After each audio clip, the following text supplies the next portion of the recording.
بسم الله الرحمن الرحیم و بهی نستعین. گلی مسلمانا امید کوینت هندگ روجا دا کو وکی کردیامت بجنه ده کت حاجیا او روجا گلک بقدر و قیمت الدف خود تعالی اجبر قدر و قیمت و مزانه وان روجا خود تعالی یا وان روجا سینت خاری و وکی علامات بجن نینه تشتک خود تعالی سینده پیب خود ایلا او تشت گلک مزانه و گلک گرنگه و گلک قیمت الدف خود تعالی. گلی خوش کبرید مسلمان امید کوینت دوان ده کت حاجیا دا وکی کردیامت بجن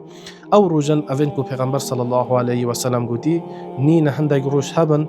کرنا عمل صالح تیتر بن دف خود تعالی و کیوان ده روجا و هر واسه پیغمبر صلی الله علیه و سلم بجید افضل ترین روج دنیای افده روجن حاجیانه و کی علامات بجن افده روجا حتی ده روجن اخیر رمضان جی بخیرترن و بقدرترن اب خوش شود رمضان خیرترن و بقدرترن بوچی چونکی شو لیلت القدر یاد دا بله با نسبت روج دنیای افده روجا حتی ده روجن رمضان جی دیمای که رمضان جی بخیرترن و بقدرترن بوچی چونکی روج عرفه یاد دا او روجا او کو پیغمبری صلی الله علیه و سلم گوتی هر کسی که روج عرفه بروجی بید هیویامش خود تعالی او خود تعالی گنهد بیت صلابوری و صلابت جبت طبعا گنهد بچی اگر نه گنهد مازن بدوی توبه و جاره کدیل وان گناه نزاوین نوا و هر واسه پیغمبر صلی الله علیه و سلم بجید نینا روجا کبید و کی روجا عرفه کو خود تعالی عبدت خو اش آگر جهنم تدا پارزید و عفو کرد افجا گلی خوش کبرید مسلمان عمل صالح ادوان ده روجا دا نتنه روجی گرتنه و کی هندک هزت کن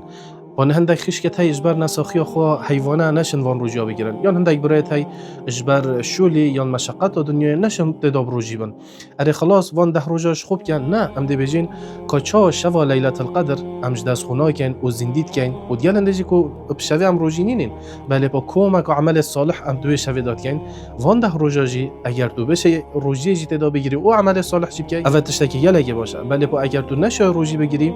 گلگ عمل دیت صالح تای بونمونه قنجیات گل دی بابا کو خاصنی نه وان ده روجا و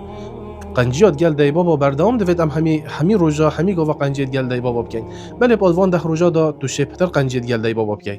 هر واسه دانا صدقه ادوان خلال نه ده روجا دا اگر روجه ده هزار کر بیت خیر و کر بیت صدقه بک خیر و بک صدقه عملک صالحه هر واسه دانا خارنه و جا چه فقیر بید چه جیران تبید خارنه بدبره هر واسه گرنجینا ده هر واسه آخفتنا ده و جوان هر واسه ذکر قرآن خواندن کرنا سنت یعنی او کومک و عبادت ابو او هشت گلک دیجیت هی کو تو چه ادوان ده روجا دا بکی دو بلکه امجی جوان کسابین اون کو خود تعالی اش آگر جهنمت پارزید و بحشت که ترسقی دعاش خود تعالی کن خود تعالی دوان ده روجا دا عمله که وصاب که ترسقی ما کو ما بعفو کت و ما داخلی بحشت خوب کت والحمد لله رب العالمين.